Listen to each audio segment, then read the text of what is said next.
झारखंड में बनेगी झारखंडियों की सरकार। हेमंत सोरेन ने बीजेपी को दी चुनौती, बोले आज चुनाव कराएं, कल हालात समझ में आ जाएंगे। झारखंड के पूर्व सीएम हेमंत सोरेन जेल से रिहा होने के बाद बीजेपी के खिलाफ आक्रामक है। झारखंड मुक्ति मोर्चा के कार्यकारी अध्यक्ष हेमंत सोरेन ने शनिवार को कांके रोड स्थित सीएम आवास के बाहर कार्यकर्ताओं को संबोधित किया। इस दौरान उन्होंने कहा कि आप लोग विधानसभा चुनाव को लेकर तैयार हो जाइए। उन्होंने भाजपा को चुनौती देते हुए कहा, हमने सुना है कि झारखंड में विधानसभा चुनाव से पहले कराने की तैयारी चल रही है। मैं तो उनको चुनौती देता हूं कि वो चुनाव की घोषणा कल कर दे, परसों उन्हें हालात समझ आ जाएगा। कार्यकर्ताओं से हेमंत सोरेन ने कहा कि आप लोग डटे रहें, क्योंकि किसी भी समय ये लोग अपने मन के मुताबिक काम करेंगे, चुनाव की घोषणा करेंगे, लेकिन इस संकल्प के साथ आप काम करते रहिए कि झारखंड राज्य है तो झारखंडियों की ही सरकार बनेगी।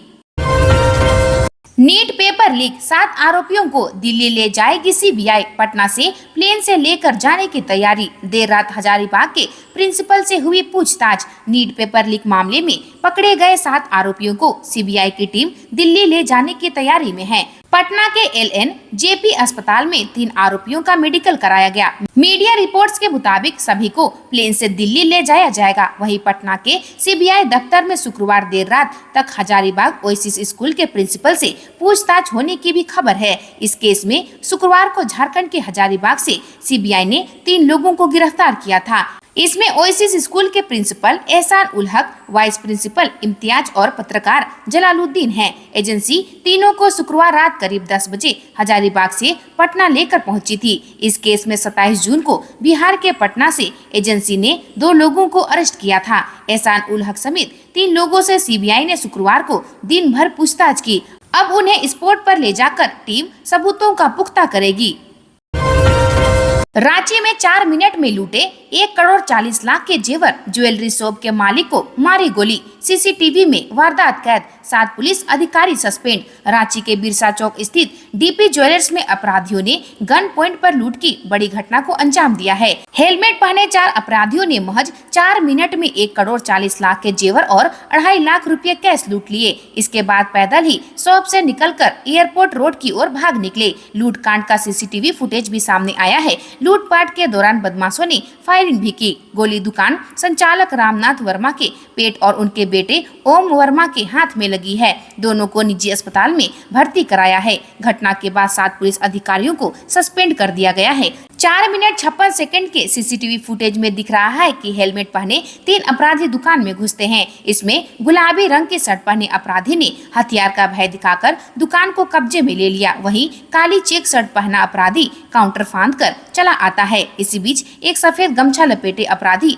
लॉकर रूम की ओर चला जाता है। लूटपाट के दौरान अपराधी दुकानदार से गन पॉइंट पर काउंटर के लॉकर खोलने को कहता है। इसी बीच दुकान के अन्य स्टाफ को कब्जे में लेते हैं। इसके बाद अपराधी एक एक कर काउंटर के लॉकर से जेवरात निकालते हैं और बैग में भरकर निकल जाते हैं।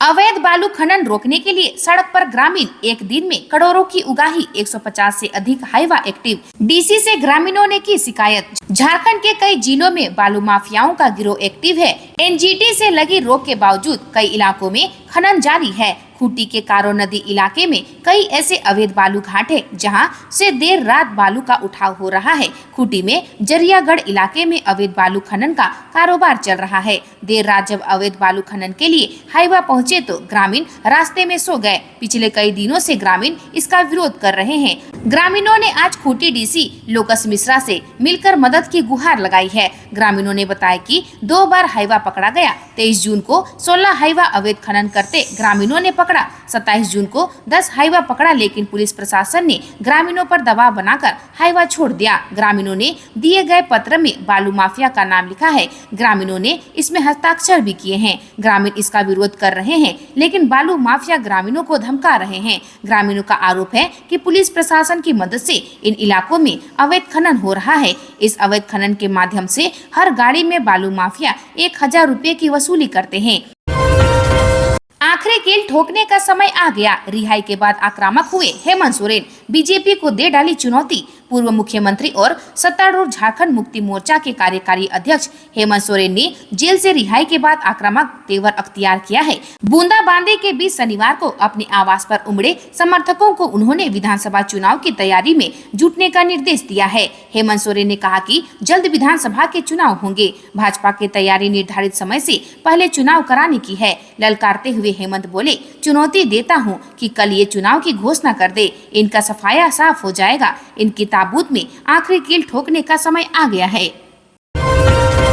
पुलिस फाइल में ही सिमट कर रह जाता है अज्ञात 100 का केस। जमशेदपुर पुलिस हत्या, चोरी, लूट, छिनतई के मामले में केस दर्ज कर कार्रवाई करती है। सभी केस की फाइल भी बनती है। पुलिस अपराधियों को गिरफ्तार कर जेल भी भेजती है, लेकिन एक मामला ऐसा भी है जिसकी फाइल लाल कपड़े में बंद कर रख देती है। ये केस अज्ञात 100 का है। अज्ञात 100 की अगर बात करें तो हर वर्ष लगभग 200 के करीब 100 को बरामद किया जाता है। उनमें से कुछ ही 100 की शिनाख्त हो पाती है, जिस कारण से मौत के साथ ही उनकी पहचान पुलिस की फाइल में दफन हो जाती है। अगर हम वर्ष 2023 से 24 के जून माह की बात करें तो पिछले 1.5 वर्ष में 330 अज्ञात 100 बरामद किया गया, जिसमें से सिर्फ 2900 की शिनाख्त हो पाई। इसके अलावे किसी की कोई दावेदारी नहीं आई, या यह भी कह सकते हैं कि पुलिस इन 100 को उनके परिवार तक पहुंचा नहीं पाई। 3 दिनों तक इंतजार करने के बाद पुलिस ने 100 का पोस्टमार्टम कराया और फिर उनका अंतिम संस्कार भी कर दिया। अंतिम संस्कार करने के साथ ही उसकी पहचान पुलिस की फाइलों में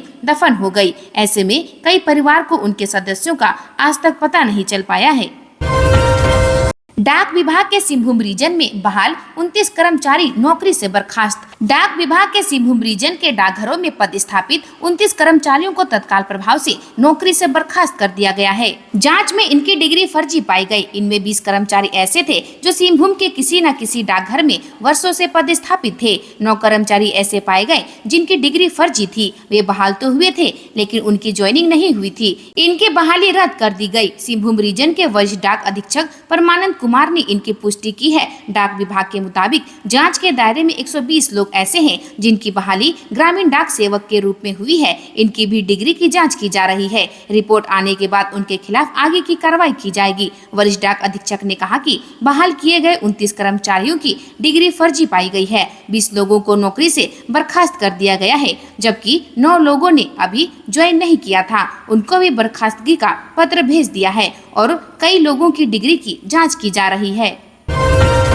लोक अदालत में 45.91 करोड़ रुपए का सेटलमेंट, 1,40,000 से ज्यादा मुकदमों का हुआ निपटारा। झारखंड उच्च न्यायालय के न्यायमूर्ति सह कार्यपालक अध्यक्ष झालसा जस्टिस सुजीत नारायण प्रसाद के दिशा निर्देश तथा माननीय न्यायायुक्त सह अध्यक्ष डालसा रांची के मार्गदर्शन में भूमि व राजस्व संबंधित विशेष लोक अदालत का आयोजन किया गया। इस लोक अदालत को सफल बनाने के लिए कुल 13 बेंच बनाए गए थे, जिनमें से 2 बेंच न्यायिक दंडाधिकारियों व 11 बेंच कार्यपालक दंडाधिकारी के लिए बनाया गया था। यह विशेष लोक अदालत भूमि व राजस्व, भूमि अधिग्रहण, विस्थापन, मुआवजा व इससे संबंधित अन्य मामलों को जल्द निपटाने के लिए आयोजित की गई थी। 25 जून को सभी अंचल कार्यालय एवं CCL रांची में डालसा रांची के द्वारा अधिक से अधिक वादों के निस्तारण के लिए कैंप भी लगाया गया था।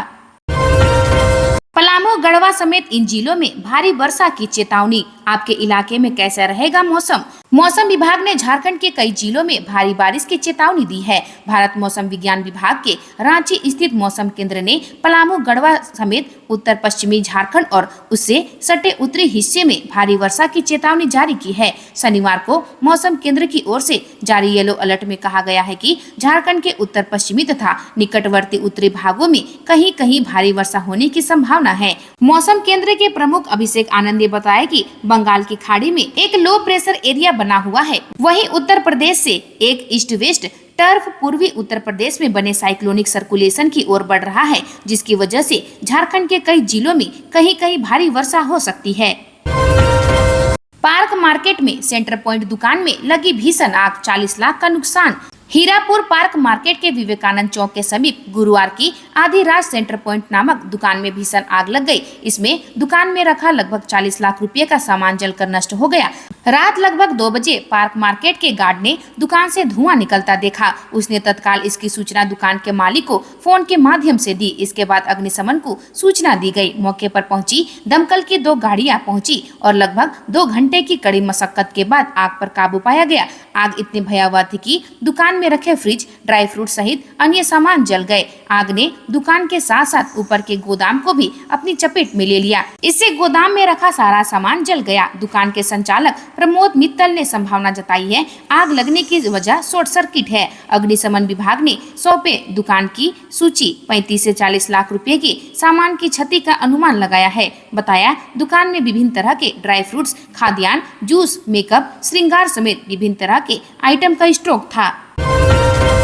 अवैध खनन, परिवहन, भंडारण के खिलाफ चलाए अभियान। डीसी, एसएसपी, उपायुक्त अनन्या मित्तल की अध्यक्षता में शनिवार को समाहरणालय सभागार में जिला खनन टास्क फोर्स की बैठक हुई। बैठक में उपायुक्त ने सघन जांच अभियान चलाने का निर्देश देते हुए कहा कि तत्काल प्रभाव से खनिजों के अवैध खनन, परिवहन और भंडारण के मामलों पर प्रभावी कार्यकाल सुनिश्चित करे। उन्होंने सभी संबंधित पदाधिकारियों को उनके क्षेत्र में बालू और अन्य खनिजों के अवैध परिवहन की सघन जाँच पर अंकुश लगाने का कड़ा निर्देश दिया है। साथ ही कहा कि अवैध कार्यों में संलिप्त लोगों पर कार्रवाई करना सुनिश्चित करें। एसएसपी किशोर कौशल ने कहा कि यदि पदाधिकारी इन अवैध गतिविधियों पर अंकुश नहीं लगा सकते हैं तो खुद पर कार्रवाई को तैयार रहें। देवघर से 16 साइबर अपराधी अरेस्ट। ठगी का तरीका जानकर पीट लेंगे अपना माथा। देवघर एसपी अजीत पीटर डुंगडुंग के निर्देश पर साइबर थाने की पुलिस ने जिले के पत्थर अड्डा ओपी क्षेत्र के सिमरा मोड़ जंगल सहित सारवा थाना अंतर्गत के जलहरा, पाथरोल थाना क्षेत्र के टंडेरी, मलमला व मधुपुर थाना क्षेत्र के केरगड़ा गांव में छापेमारी कर 16 साइबर अपराधियों को गिरफ्तार किया है। इन आरोपितों के पास से 21 मोबाइल सहित 27 सिम कार्ड, एक एटीएम व एक नोटबुक जब्त किया है। वहीं इन लोगों के पास से प्रतिबिंब ऐप में डाउनलोड 10 मोबाइल नंबर भी मिले हैं। जांच में यह स्पष्ट हुआ कि उक्त सभी आरोपित फर्जी बैंक अधिकारी, कृषि पदाधिकारी व विभिन्न बैंकों सहित प्रतिष्ठानों के कस्टमर केयर अधिकारी बनकर साइबर अपराध करते हैं। इन लोगों के पास से जब्त नोटबुक में हिसाब भी लिखा हुआ है, जिसकी जांच कराई जा रही है। साइबर थाने में आरोपितों के खिलाफ प्राथमिकी दर्ज कर सभी को कोर्ट में पेश कराया गया। कोर्ट में पेशी के बाद इन सभी को पुलिस ने न्यायिक हिरासत में सेंट्रल जेल पहुंचा दिया है।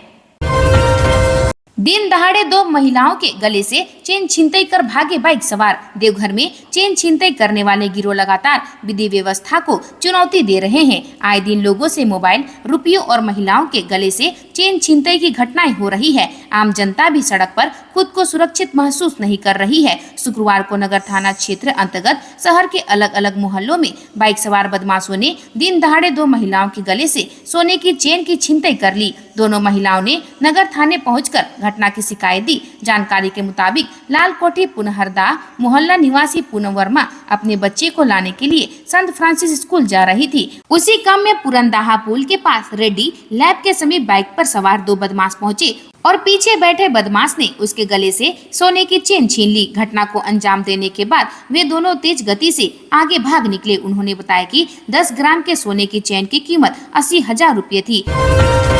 झारखंड दौरे पर हिमंता विश्व शर्मा। आदिवासी नेताओं से घर जाकर कर रहे मुलाकात। दुर्गा सोरेन की मौत पर उठाए सवाल। असम के मुख्यमंत्री हिमंता विश्व शर्मा झारखंड दौरे पर हैं। उन्हें झारखंड विधानसभा चुनाव में सहप्रभारी बनाया गया है। हिमंता विश्व शर्मा 1 दिन के झारखंड दौरे पर हैं। उन्होंने आज राज्यसभा सांसद समीर उरांव के घर पर जाकर भाजपा के कई दिग्गज नेताओं से मुलाकात की। हिमंता ने कहा, मैं झारखंड के लोगों को पहले से नहीं जानता हूँ। मैं नेताओं के घर से जाकर मुलाकात कर रहा हूँ। सीता सोरेन जी से मेरी बात हुई है। मैं दुमका में चुनाव सभा में गया था। थोड़ी समय के लिए उनसे चर्चा हुई थी कि जब दुर्गा सोरेन जी का निधन हुआ तो पोस्टमार्टम क्यों नहीं हुआ। मैंने इस मामले में जानने की कोशिश की। मेरे मन में सवाल है कि घर का बड़ा बेटा है, उनके निधन के बाद उनका पोस्टमार्टम क्यों नहीं हुआ, किसने पोस्टमार्टम होने नहीं दिया। सीता जी के पिता गुवाहाटी रिफाइनरी में काम करते थे तो वे गुवाहाटी को जानती है। दोनों बेटियां भी पिता के नाम पर सामाजिक संस्था चलाती है। चुनाव हारने के बाद मन में दुख होता है। दोनों बेटियां अच्छा काम कर रही है। जब उनसे पूछा गया कि क्या दोनों बेटियों को विधानसभा चुनाव से मौका मिलेगा, मैं अभी सिर्फ आशीर्वाद दे सकता हूं। कि वो अच्छा काम करे। आज के लिए बस इतना ही। मिलते हैं अन्य नई खबरों के साथ में। धन्यवाद।